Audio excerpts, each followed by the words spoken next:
Hi, I'm Vivian Chews and I love food. Like, I'm obsessed with YouTube videos, Instagram posts, and cooking shows, but I'm not a good cook.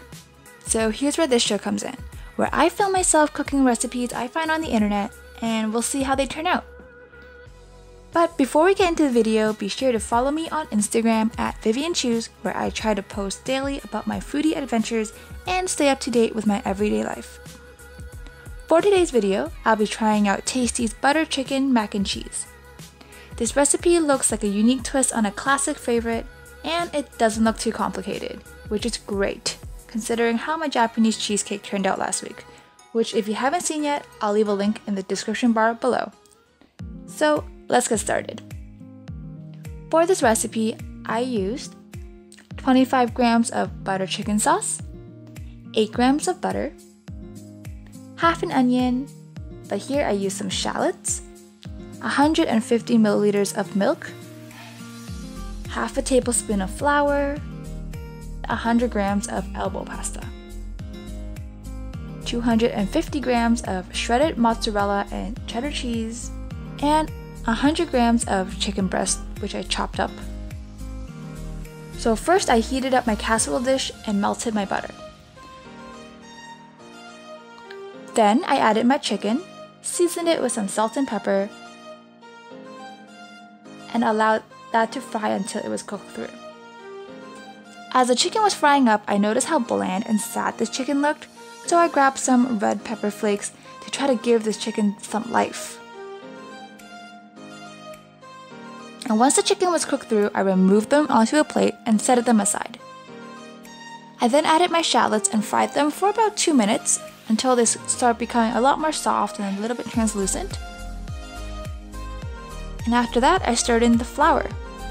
But because I'm not a cook, I have no idea what this step is for. So if anyone knows, leave a comment down below. Now I gradually whisked in my milk, then my butter chicken sauce, then I added the deafening amount of cheese into the sauce. Once everything is melted, I threw in the cooked elbow pasta and placed my chicken relatively even back on top. Then lastly, I topped it all off with even more cheese. I've never made a homemade mac and cheese before, so seeing now that I've used up the entire bag of my shredded cheese just for a 2-person portion is incredibly frightening. Throwing everything into a preheated oven at 350 degrees Fahrenheit, I baked my cholesterol-rising concoction for about 15 minutes, or until the cheese is all bubbly and brown on top. So there we have it! Super ooey gooey out of the oven, and this recipe actually tasted amazing though. My only critique is that I could barely make out the butter chicken flavors in this. I was expecting a lot more notes of spices, but the cheese is a lot more prominent. I'm really happy about my last minute decision in adding in some red chili flakes. This helped a lot with adding a little bit of heat to the dish, which cuts the richness of the mac and cheese. So alright, I hope you guys liked this video. If you have any suggestions on what you want me to try next, comment down below. Also, give this video a big thumbs up if you'd like to see more, and don't forget to subscribe. It would totally make my day. So hope you guys have a great day. Bye!